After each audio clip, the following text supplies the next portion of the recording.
Alright, let's get into it. A new crop circle appears at Roundway Hill in Devizes and is absolutely mathematically beautiful, and the sacred geometry behind this symbology is incredible, mate. So let me pull this apart and break it down for you because it might blow your socks off. Let's check it out. Now, this massive circle is about 180 feet wide and it appeared at Roundway Hill near Devizes. It's the 17th crop circle of the 2026 season and landed right where the Michael and Mary lines cross, the powerful masculine solar dragon line and the feminine earth line. Now let's look closer at the design itself. There's a central diamond, an exploding star rays and two swirling nodes top and bottom. Now there's strong bilateral symmetry along the vertical axis and there's 7 sharp triangular points on each side, totaling to around 14 rays, creating a radiant starburst around a perfect central diamond. Now 2 spiral filled circles sit perfectly at the north and south, and these are like energy nodes or portals if you will. The whole thing is enclosed in one flawless outer ring, and this isn't random, this is kind of an engineered sacred geometry that we're witnessing. Now observing this formation once again, the number 7 is littered everywhere, and this formation appeared on the 7th month on the 11th day, and 7 for spiritual insight, 11 for intuition and awakening, and the radiating star suggests energy transmission, and the dual spirals represent polarity, the masculine and feminine, solar and lunar, perfectly balanced around the central diamond. And this is a living mandala about integrating opposites and activating higher awareness right at a major earth energy node. So with this meaning, we have 7, a sacred insight, 711 date, the activation code, and a polarity, which means unity. Now with my personal experiences with crop circles and the area near Roundway Hill, this has long been a high energy hotspot. Now this advanced formation feels like a deliberate activation, balancing Earth's dragon lines and inviting us to maybe do the same within ourselves. Whether created by advanced human artists or something beyond, there's a clear message here. Harmony, awakening, and cosmic connection, and it's landing in our fields right now. It's definitely a really cool looking crop circle. I'm still leaning towards it being man-made, but whoever made it is seriously talented. The only thing that really sucks is the farmer's crops had to be flattened for it, so we really should not be out there vandalizing property. And if it is extraterrestrial, you're on Earth now, so follow the rules. This man has spent the last 16 days trying to kill a tick he found on his body. But despite drowning it, suffocating it, and even leaving it in the freezer for 24 hours, the tick refuses to die. Good Lord. It lives. I fear that I have created an even stronger monster. YouTuber Rusty Cage has so far submerged the tick in water for an entire week, hoping it would drown and die, and when it didn't, he decided, alright, let's try and suffocate it. So he placed it in a petri dish with oxygen-depleted water for 2 days. And right when you start to think, yeah, it's finally cooked, he began breathing on it. And as soon as that tick detected some carbon dioxide from a potential host, it came right back to life. But then, on day 15 of his survival experiments, he took it to the expected final stage, 24 hours in the freezer. Now this seemed to actually do the trick because the tick appeared to be unresponsive and dead. But then he tried to revive it using heat radiation from lasers. And to his horror, yet again, bro was just in a cold coma, and it woke back up. But here's the scariest part. The reason this tick in particular is so unbelievably resilient is because of what species it is. The Lone Star is not only one of the toughest, but it's also one of the most aggressive ticks out there and is native to Canada, Mexico, and the USA. Oh, and if that wasn't bad enough, this is also the same species of tick which can sometimes make humans allergic to red meat if bitten. And today, they continue spreading across North America at an unprecedented rate. Ever since I was a kid here in South Carolina, Lone Star ticks have been really bad. If you live out in the sticks, you're going to get ticks. And one of the best ways to get rid of them if you get them safely off of your body is to burn them. Ticks are nearly indestructible, but fire does seem to do the trick. It sounds barbaric, but hey, it gets the job done. By popular request, yes, AI is being used to decode animal language and it may let us talk to them, and I've got good news and bad news and even better news on that. For all the things that AI is just really bad at, it really excels at decoding complex patterns. It's been used for all sorts of research, including protein and medical development, but it can also be used for sound. In fact, it's been used to decipher the language of whales, and it was found that they have a phonetic alphabet. They have complex vocalizations to express information, and if they come from different areas, they may not be able to effectively communicate or communicate at all. Yeah, whales do have a complex language, and it is something that we could potentially express back, but there is a question of what we would express back. Complex communication has evolved independently in lots of different animals, and their experience of language may be very different from ours. However, prairie dogs are a front runner because they seem to have the most similar language to ours. They can say that the big red dog is moving very quickly towards our den. The point being is that it seems that we evolved to have more complex language, and our brains are built around that language. It is so integrated with thought, and animals may have alternative languages, but it may not look the same to us. But I do have good news. Dogs do understand human language, at least to a degree, and you remember those button things that you can train your dog to press when they're feeling hungry or want to go for a walk?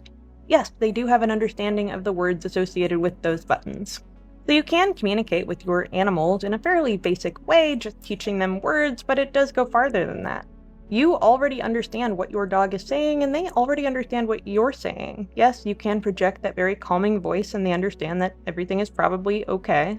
But veterinarians also study to figure out what an animal is feeling. Are they anxious? Are they in pain? And yes, you can look at your animal and figure that out because that's also how they communicate with each other. When they put their ears down, when they wag their tails, animals are communicating physically. Dogs also can smell fear, so they know when you are stressed out and they can respond to that appropriately.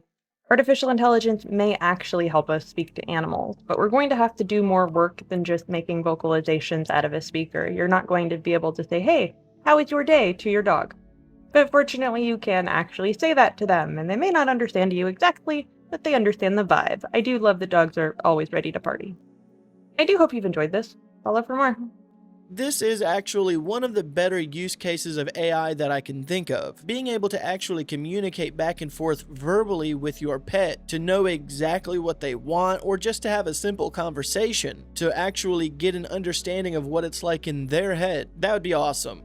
Honestly, we could probably learn a lot from a lot of animals if we had that kind of technology. The only problem is what if animals started telling us that they were not happy with how we were treating them or the overall environment? Would we actually take into consideration what animals have to say, or would people just turn off the translator? But still, being able to talk to your pet, that would be so cool. Let me know what you guys think. Hey, if you haven't done so already, and if you're enjoying the show, give it a like, and if you're new to the channel, subscribe. I upload a video like this Monday through Friday early in the morning, and sometimes a second one later in the afternoon. I do want to apologize for the lack of uploads the past few days. I had some personal business that I needed to take care of, and I think we're back in business now, so everything should be back on schedule. With that, for everyone that's made it this far, thank you so much for supporting the channel. Y'all need to watch this real quick. Why in the world are banks deploying smart dust? If Wells Fargo goes through with this, we are cooked. This is like the most dystopian thing I have ever heard. They have a patent called Stardust. Stardust is a technology that deploys sensory particles in the air all around you that you can't see, but it will collect your biometrics. So it will record your heart rate, your temperature, audio, facial features, basically taking a picture or more. Then they will send that to a database where they will then verify it. And if you're verified through the database, you can now access your account. You don't have to put in your password or your passcode. How fun. Patent is real. You're looking at it right now. Look at the date on the top. Cars are even going to be rolling this out too. I think in like 2027, where if they detect you drink too much, or if you're not alert enough, whatever that means, your car just won't start. And you know that Wells Fargo is doing it. Then all the others are doing it as well. The question is, why? I had to look this up to see how true it was, to see if Wells Fargo actually held the patent for smart dust. And sure enough, they do. So it would not surprise me in the future, once this actually becomes more commercialized, there's going to be a lot of companies that are going to jump on this, because they can basically just read your biometric data just by breathing in the air. And I feel like that's the reason why. Now, if you read the patent, it more circulates around people using their smartphones and helps prevent identity theft. But there's going to be a lot more to it than just that. Eric Davis may have just complicated one of the biggest assumptions in the UAP community. Davis does not contest Elizondo. He narrows his role, and that is a different move. So the assumption has circulated for years that Lou Elizondo was part of the alleged legacy UAP program in some sort of manner. It has definitely been amplified in recent weeks by people like Ross Coulthart. But Eric Davis says Lou's known role was Pentagon Portfolio Director for ATIP. Ross Coulthart recently alluded that Lou Elizondo was out of the legacy program. Okay. Yeah. Lou Elizondo was not part of the OSAP. He was kind of peripheral out there. He was part of the A-Tip was the nickname for the OSAP. Then when OSAP ended, Jay Stratton picked it up, ran with the nickname, and renamed it A-Tip. And he was in charge. But Lou played a big supporting role in that. I think he was a portfolio manager somewhere in there. I'm sure and certain, actually, that Jay is going to clarify that in his memoirs. The A-tip access is real, on the record, and for many people, that was enough to assume deeper program involvement. But then Matt Ford, he asked the follow-up question. Could Lou have actually been doing counterintelligence work for the legacy program? So do you think it's possible Lou was actually running counterintelligence for the legacy program and was kind of bridging things between, and when I say legacy program? Yeah, it's very possible, but he couldn't tell Hal or I that because we didn't have the need to know for that. Very possible? That hedges the story. Davis is not confirming, but he's also not flat out denying. He's telling you that his own compartmentalization prevents a harder answer, which means the boundary of what Davis knows does not cover where Lou Elizondo was operating. If Davis is correct, that means A-tip access does not equal program access. So what Elizondo knew and when, that becomes a separate question. And that question is definitely still open. It's always a loophole. It's always dodging a simple yes or no question. Somehow the answer is always maybe, possibly, or I can't say. But I guess at the end of the day, it's all for entertainment. At this point, it almost seems like a soap opera. Here's more things I want to know. I want to know why, on a fateful day in September back in 2001, after everything came down, they were able to find a passport and a plane ticket from the attackers, and yet they've never found the black boxes from the planes, which are indestructible, but paper passports and tickets are very destructible. I want to know how many women through history have come up with incredible ideas, amazing art, inventions, and things of that nature. But instead of them getting the credit, a man took the credit for the work they came up with. I bet that number is really high. I want to know why there are no photos of the battles happening during the Civil War. At least, I haven't seen any. Everything I've looked into and I've heard, there are no photos of the actual battles. There's paintings of the battles, people posing before and the aftermath of the battles. There's photos of the cities absolutely destroyed, but there's no photos of the actual battles. And they say it's because exposure time wouldn't allow for that to happen. But I want to know if maybe at least one attempt was made. Does anybody know? And if there really aren't any photos, why didn't anybody try to take any? Seems like a pretty important time to try and capture one moment. I want to know about the home insurance building in Chicago, Illinois, which is credited as being the world's first skyscraper at 10 stories high. This building was double reinforced with fireproof structural steel, because of course they had a big fire in Chicago. And they built this thing from 1884 and it opened ready to go in 1885. And I want to know how. But what I really want to know out of all of these things is who on that list is going to go rot in jail first here in America, because they're way past due. I'm sure that there's a lot of women out there that created a lot of things and men took the credit for it. Maybe not so much nowadays, but back in the day, probably a lot.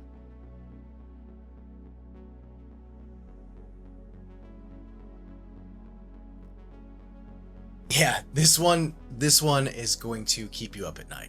The sun simulator. So there's this theory going around that says the sun isn't the sun anymore. People have been claiming that what we see in the sky is now some kind of artificial light source. And I know this sounds completely insane, but stick with me for a minute because the argument gets weird real fast. A lot of people online started saying that the sun began to shift and started to look different after the total solar eclipse back in April of 2024. They say that it used to look warmer, softer, more golden, but now it looks white and harsh. Shadows feel sharper, the sky looks washed out, and even the heat from the sun feels different. Some people have even said that they've witnessed the sun flicker in and out, kind of like it's an LED in the sky. And then you have videos like this, where someone films the sun and catches what looks like a strange secondary object or some kind of geometric glare that reveals some kind of technological pattern we can't see with the naked eye. Now, most people say that's just lens flare from the camera or some kind of digital artifact, which camera sensors do have that kind of pattern, so that's probably the explanation for a lot of it. But people are asking, what if the weird camera artifacts are accidentally revealing something we're not supposed to see? As it turns out, sun simulators are actually a real thing. They're used in labs to test satellites, spacecraft materials, solar panels, and equipment under artificial sunlight. So the technology exists. Just take a look at this patent from 1966. Doesn't that look a little bit familiar? Now, what if something like this could be scaled up? And I want to know from you out there, what do you think would be the purpose of doing something like that? Officially, the physics on something like this doesn't really check out, so this theory falls apart pretty quick once you actually look into it. As far as I know, we don't have the technology to create something that large, put it into space, and be able to actually replicate the power and brightness of the real sun, while also being able to hide it. We're talking Type 2 civilization on the Kardashev level scale of technology. Unless... I definitely remember when I was a kid and the sun would just randomly blink. It would be bright and then 1 second, dark and then bright again.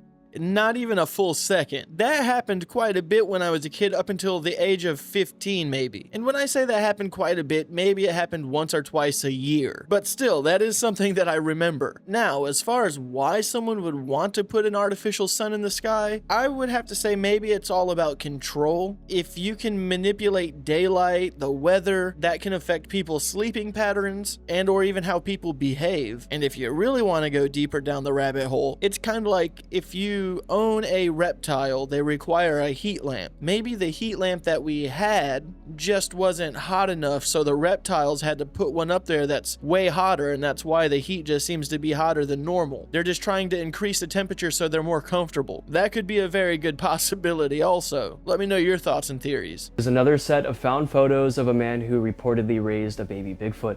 Just like the other story, he tried to keep it all a secret and raise the baby in confidence. There are 2 separate photos that document his experiment or project. One of him holding the baby after he had just recently found it, and one of him posing with the creature 10 years later when it was fully grown. The man writes, "For 10 years, I kept the most impossible secret a person could keep. Hidden in my barn, growing from an infant no bigger than a human toddler into a 7-foot tall creature that shouldn't exist. I'd fed it, taught it, and protected it from a world that would never understand. And then one October morning in 2005, I walked outside to find something massive standing at the edge of my property, staring at my barn with an intensity that made my blood run cold. The mother had finally come, and she wanted her child back. If these photos and stories are real, this is some of the coolest evidence ever. If you remember, I also just recently covered another story pretty similar to this, so if you haven't seen it yet, go check it out. But it also hasn't come out what this man's name was or where he's from. I think he wants to keep his name and location a secret. But the photos do show his face, so maybe we'll find out. I'm pretty certain that we can all agree that these are fake photos. We've seen a couple of these clips already now of these photos floating around online, and the big question is who's the person taking the photos? And when they say that the mother Bigfoot comes to go claim their child, it's like, okay, who took the photo and when did they have time to just say, okay, hold on, mother Bigfoot, let me get the camera, set it up either on a tripod or have my wife or a partner take a picture while you approach me and hold me. It just doesn't make any sense. Now, you could also go with the narrative that maybe that's his Bigfoot lover and that's his child. I mean, that's a better narrative. Overall, I still do not believe that this is real. I'm pretty certain that these are just AI generated photos or photos that exist that's just been altered, but let me know what you guys think. Do you think that these are real photos, or do you think that they're AI generated? Or just an overall hoax? Or do you think that that's Bigfoot's daddy? Actually, that might make a good thumbnail. What you're about to see hasn't been openly acknowledged before. Now, in the latest government UAP release, NASA handed over 3 chilling photographs taken by astronauts aboard the Space Shuttle mission Columbia in 1996. And in the background of these 3 images, an unidentified object floating in low Earth orbit. Now, as we zoom in closely, a bright elongated object caught against the curve of our own planet. And this object looks nothing like a satellite, it's not debris, and they can't explain it. This object just hangs out on the horizon. And seconds later, from another window, the object has moved and rotated, and it behaves like something free, floating, but kind of with a purpose. And astronauts saw this in real time. And here's the third frame. The object is still there, hovering above the clouds, and there's 3 separate images, but just one mystery.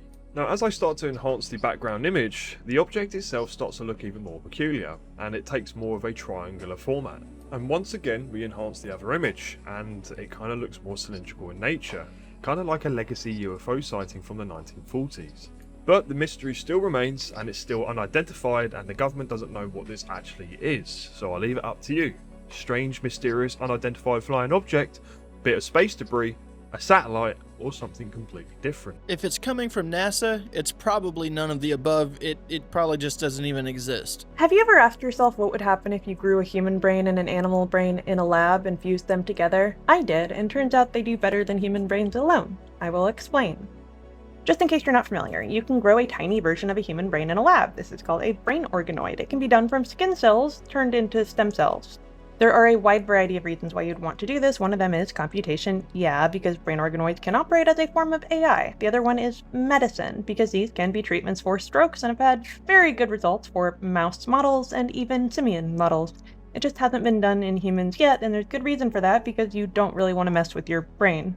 While we have transplanted them into other animals and had very good results, we still want to know what's going to happen with them when they're grown before we transplant them into a human being. A lot of stem cell research has been done with trying to use stem cells to heal strokes, but it's not very effective. It does better if you grow them into a little brain before moving them. Researchers have run into a lot of barriers when it comes to growing them independently of a brain, because inside of a mouse brain, they do grow. They make projections all the way through the brain. They repair damage. They effectively act as a baby brain. Yes, they are highly immature brain tissue, but because of that, they can integrate and they can mature and become a functional part of a mouse's brain. Of course, there are a lot of ethical implications to this because this is humanizing animals. It's taking human parts and integrating them, and we tend to apply human morality a little bit higher than we do with other so-called lesser animals. Keeping them alive and active and functional is very difficult inside of a petri dish, in part because they don't have a lot to do and our brains need something to do.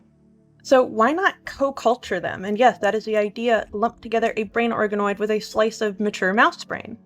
That is exactly what these researchers did, and it turns out they live longer and do better. These were human microglial cells. I was all on board with using AI to help us communicate with animals. I thought that was actually a really cool idea, but fusing my brain with an animal? Yeah, I'm gonna have to pass on that one. And with this kind of technology, you have to be careful, because people in power could end up slipping this in some kind of prescription medication or just your everyday food that you eat, and they have some kind of very controllable brain organoid in there that's fused in with some animal that's just very obedient, and now it's made its way up to your brain, it's fusing its way in there, and when you go to watch television, something's going to trigger it, now you're just a puppet for the government. That's some Warhammer 40k stuff right there. So imagine this scenario with me. It's 20 years in the future, and there are billions of these synthetic cyborg robots living alongside us, sharing this planet with us.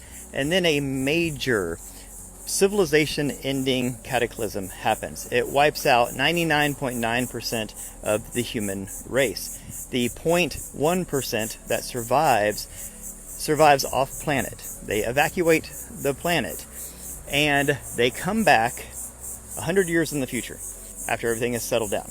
A small breakaway sect of the human civilization returns 100 years in the future, and they find that these billions of robots still exist and are running the planet.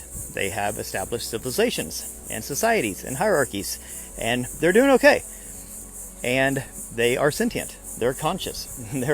They're just living life on Earth. Now, these beings, these humans, come down and try to figure out what they should do. They feel this responsibility to help. You know, after all, they didn't directly create the robots, but their relatives, their descendants did, or their ancestors did. So they feel this responsibility. They're like, okay, these robots are here. They're asking all these questions. Where do they come from? You know, who is their creator? What is this place? What is their purpose? What are they supposed to do? What's next? And these humans start interacting with them, telling them some things. Now, to these robots, these humans seem like angels. They're these higher intelligences that predate them. They are their progenitors. They are their creators. And they expect these humans to have all the answers, but they don't. And these humans are perplexed because they're like, we feel a responsibility to help, but also they have free will, they have sentience and consciousness, and they're out there living life. Like, what if we tell them all these things about their origin story and it destroys them and it messes them all up, right? So they have this hands-off approach where they're like, we're going to make sure they don't destroy the place and each other, but we're also going to let them live, and we're just going to kind of guide subtly from behind the scenes. Now that seems to explain the current phenomenon that we're experiencing with extraterrestrials and interdimensionals interacting with human beings on Earth right now. And George Van Tassel even wrote a whole book about this back in the 70s, about how he was told by his Venusian friends, the extraterrestrials, that that's exactly what happened with humans. That these Venusians, their ancestors, had created humans, and things went wrong, went wonky obviously. They left, and now their descendants are picking up the pieces and feel a responsibility to help humans on Earth to get the answers they deserve, but they can't just give it to you like a fire hose. They have to drip it one bit at a time to build the context and the infrastructure, and so they don't ontologically shock this entire species. Pretty interesting when you think about it. I would have to say that that would be a really sucky future to live in. And I really do not buy the whole it has to be drip-fed idea either. If billions of people, or in this scenario, robots, are asking for the truth, and if you have the truth or know as much as you do, just provide it. Nobody's minds, or in this case robots' minds, are going to explode from hearing this information. And if someone truly cannot handle it, then they're free to tune it out. Don't keep everyone else in the dark because a few people might not be able to handle it. The whole it has to be drip-fed thing, just that gets on my nerves. Guys, a real-life nightmare is unfolding in China right now. What you are seeing is not the Loch Ness Monster. It is worse. It's a plague of over 900 snakes that were washed out of a breeding farm and into a town after severe flooding. So now you've got hundreds of snakes, some of which are venomous cobras, literally swimming through the streets, and some of them getting into people's homes. You see, this week, southern China was absolutely battered by typhoons, tornadoes, and extreme rainfall, causing major flooding, damage, and the displacement of hundreds of thousands of people. But one town in particular got a real-life nightmare scenario. So far, one person is being bitten and hospitalized, and now a 10-man team is being deployed to capture the remaining snakes with stun guns and nets, because fortunately, most of the snakes were washed away with the floodwaters. That is genuinely, that gives me the heebie-jeebies just thinking about it. That is genuinely a nightmare scenario. You already had a horrible catastrophe, and now you have another horrible catastrophe. Legitimate nightmare fuel. Humanity is so screwed, and it's not just the flock cameras. Humanity is being tracked and kept track of for some reason. Even your social media presence is not safe. We are so screwed. We as in y'all. Explain that in a minute. So tell me why AI can track your exact physical location by a picture now. And nope, this is not because metadata, aka the data on the photo showing the location of the specifications. It's completely different. It's using the background of these photos and matching things like trees and other description type things to Google Earth and other images that people have uploaded over thousands. Remember Pokemon Go? When they had people going around everywhere catching these Pokemon, taking pictures of everything? Where was this picture taken? Give me coordinates. The AI literally thought for 1 minute and 2 seconds and gave exact approximate coordinates. The shot was taken on 18-hole Esther Park Golf Course in Esther Park, Colorado. You in the house, you're not safe. Hold on. To prove it wasn't metadata and EXIF, they ran a test. Someone took a screenshot of the image, therefore bypassing all metadata, and asked a different AI the same exact question. And they got the same exact answer, no metadata, even to the coordinate. It was able to tell which mountain range was in the back. Y'all don't even understand how intelligent this artificial intelligence is, and it blew my mind when everyone was so open to having it. Especially when movies showed us the exact situation. And if we know now, it's been around for a very long time. Look at this fortune. Blank surveillance and AI tools for tracking and ranking. These people need to know how those people will use AI. Oh, you can't get me because I'm sitting in my house. Well, guess what? They can even find you inside of your house. Again, you have no idea how intelligent these things really are. Come on now. I mean, are you not aware that these AIs have been tracking and coordinating and creating grids that we live in to know exactly where we are and why we are? Almost like they're monitoring spirits, you know, demons around us all the time. Oh wait, that's exactly what it is. And finally, the reason that y'all are screwed, or some of y'all are screwed, is because when the androids come to round everybody up and end this life as we know it, we're not worried about this place. Dare I say, we're excited to leave? And if you're not, then hopefully that's not you.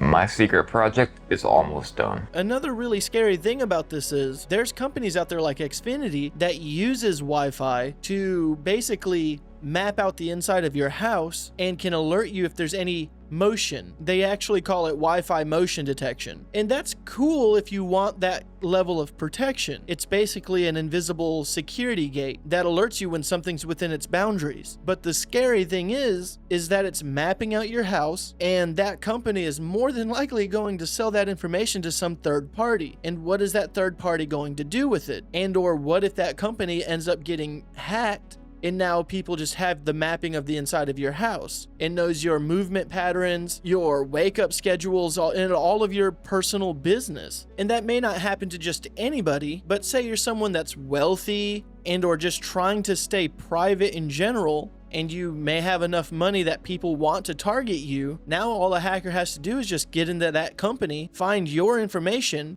and now they know your whole scheduled routine just simply through your Wi-Fi. And they can already do that with all the cameras around. But when it's literally your Wi-Fi, something that more than likely you have running 24/7 in your home, that means someone can see what's going on in your home 24/7 once they understand how to read the Wi-Fi signals. And with the help of AI, that's probably not hard at all to do, especially if you're a hacker. It is pretty scary stuff, and it is something to be aware of for sure. Is the zombie apocalypse real? All the videos and what people are talking about right now that there is an outbreak, is there truth behind it? Well, take a look at this video. This was captured by an unidentified individual coming out of a club. Literally, the club was cleared, and all because of this person thing being freaked out. But look closely at him. Something's wrong. But what is it? Some are saying werewolf. Some are saying zombie. Some are saying maybe it's just drugs. You decide for yourself. Take a look at this footage, comment below.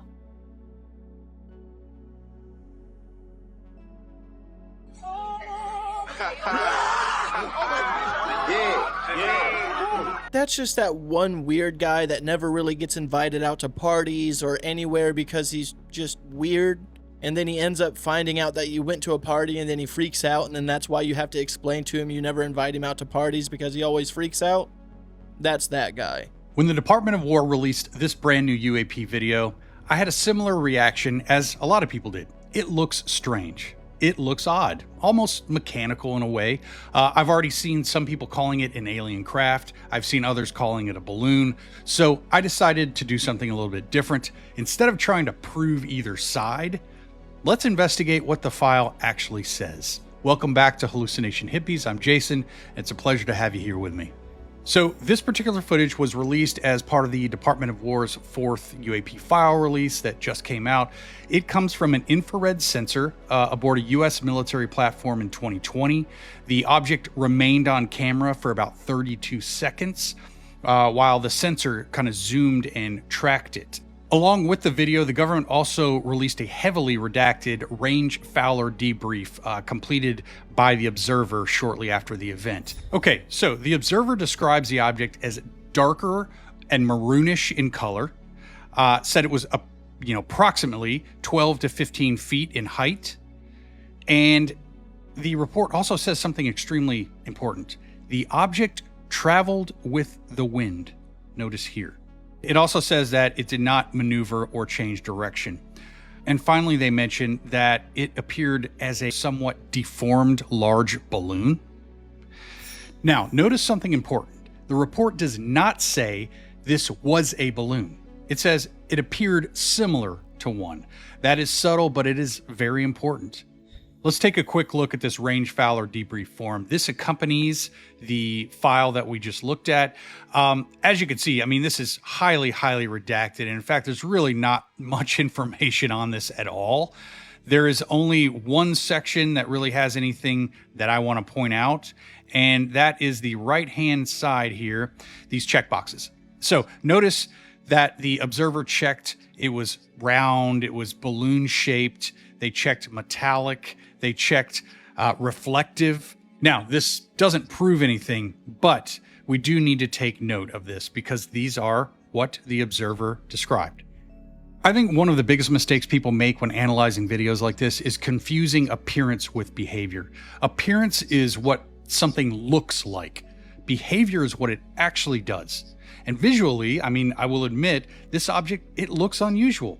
The silhouette changes, slightly, but it does. It does have an irregular outline. Sometimes it almost looks mechanical, right? But behavior tells a different story. It's drifting, but it's drifting with the wind according to the observer.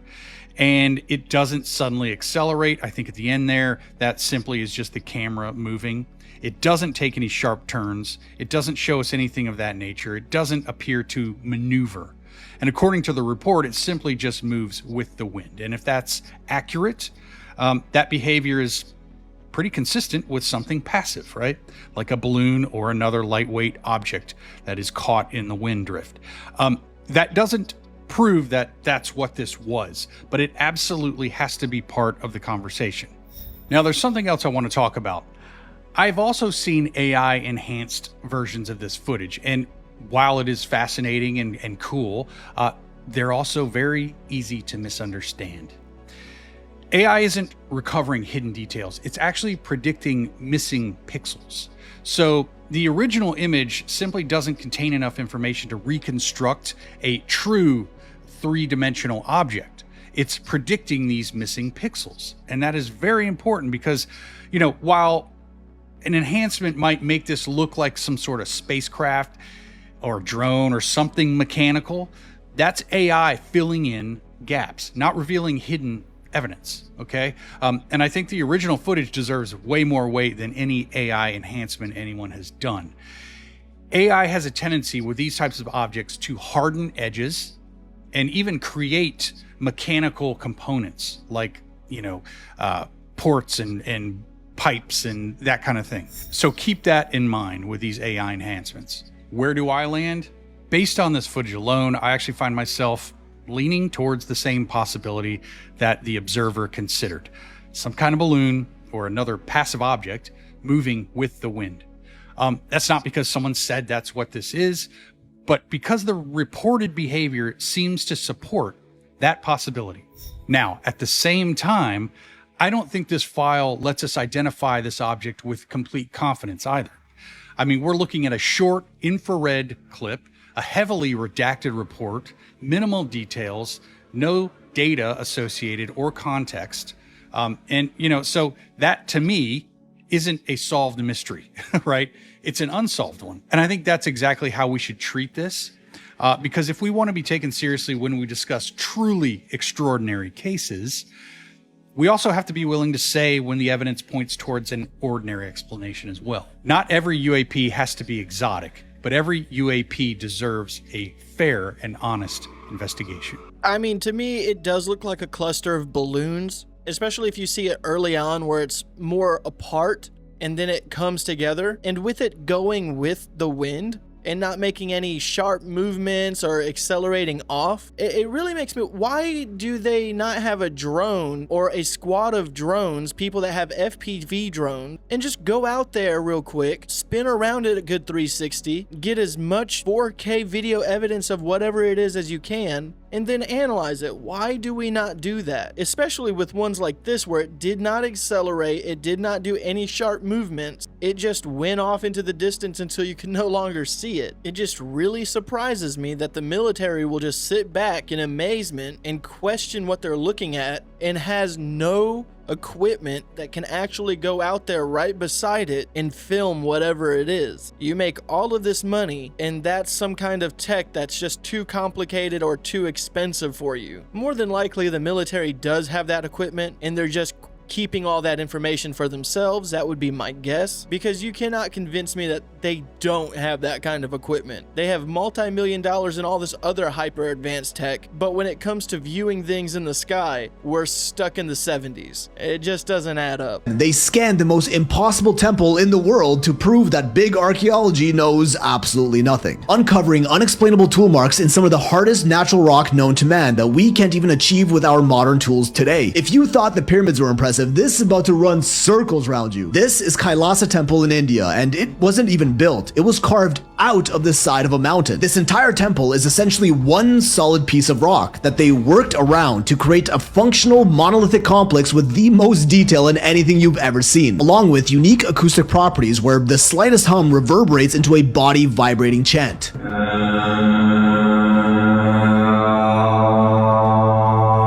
Thought to be intended for sound healing purposes, sorta like an ancient hospital, or possibly even the construction method used to build this, as well as functioning drainage and carefully engineered ventilation systems, which were all carefully thought out as part of the original design, not something they just added on after. Mathematically and artistically perfect pillars that stand over 100 feet tall that they would have had to dig around to create, all in an area as big as a football field, going 100 feet straight down at its deepest point. Mind you, they did this all as a single piece of rock carved into a mountain, meaning there was no room for error. Just like sculpting a statue out of marble, if they messed up, they'd have to start all over again, removing an estimated total 400,000 tons of rock, more than the entire weight of the Empire State Building, which no one can explain because all of that rock just disappeared. We have no idea where they put it, and there are no traces of it anywhere. 400,000 tons is a lot of rock to just go missing. This is just one of many among India's mysterious Ellora caves, over 30 temples, all of which were carved into the side of the mountain. What makes Kailasa different from the rest was that it was built from the top down, defying all rules of conventional architecture. Simply put, the way this temple was built is, by every sense of the word, unexplainable. Historians will tell you it was built sometime around 756 to 773 AD, but as always, that's just an estimate. In fact,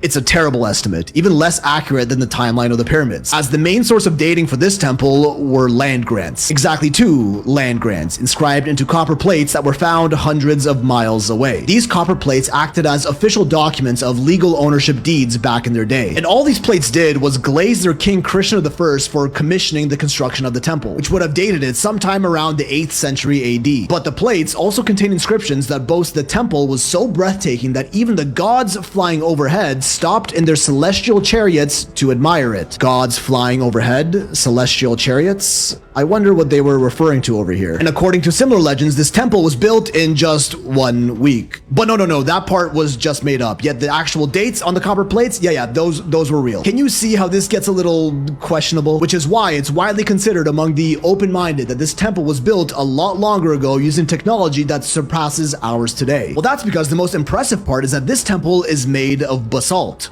hardened lava, which, if you didn't know, is hard as a motherfucker, ranking between a 6-7 on the Mohs scale of hardness, making it as hard as granite, just as unexplainable as what the ancient Egyptians quarried. They even ran an experiment using modern steel pickaxes on the basalt to see how much rock they can remove in 10 minutes. They timed it, and the results showed that you would have to swing away at it for 3 years straight just to remove a cubic meter of it. Officially, it said this temple took 18 years to build. At 400,000 tons of rock, that would require 5 tons of rock removed per hour, assuming 12-hour shifts for 18 years straight. 5 tons of rock per hour. Modern steel pickaxes have been shown to remove a cubic meter, which is about 3 tons, in 3 years. Can you see how those numbers just don't add up, like, at all? And given the tight football field-sized area they were confined to working within, they were also limited to how many people can work on this at once. So you can't just say, oh, they had hundreds of thousands of slaves working on this. That would be physically impossible. To put it into perspective, in the 1600s, Mughal Emperor Aurangzeb, definitely butchered that, commanded an army of 1,000 workers to destroy Kailasa Temple as a sort of cultural cleansing of that area after he conquered it. After 3 years of this army of 1,000 workers hacking away at it with steel tools, their mission failed because of how how strong the rock was, so they called it off. They did a bit of damage to the statues and scratched off some details, but proved how hard this temple is to even chip, let alone carve out of a mountain from scratch. Now, new investigations revealed some interesting tool marks throughout the temple, with consistent grooves over an inch deep into the rock, meaning a lot of force was involved. Today, we would need industrial-grade hydraulic machines to achieve anything close to this in basalt rock. But the thing is, these tool marks are found in the most narrow and cramped hallways all throughout Kailasa. Corridors barely big enough for a person to pass through, let alone any tools or machines required for the colossal amount of force involved to make these grooves. How on earth did they fit equipment or techniques with such immense power into these tiny areas? And these tools also couldn't just be massive blasters that just deal an insane amount of force. They had to be very precise too, with the amount of detail they carved into the basalt being nothing short of mind-blowing. Artistic precision like this in a material as hard as basalt would require diamond-tipped, high-powered drill bits to achieve today, yet they did it over 1,000 years ago with chisels and hammers. Now, in Hindu mythology, they claim this temple was built by a deity called Vishwakarma, the divine architect, who according to legend was able to manipulate and work with solar radiance, and concentrated into divine instruments that they used for the temple's construction. Which, I don't know about you, but concentrated solar radiance sounds a lot like laser technology to me.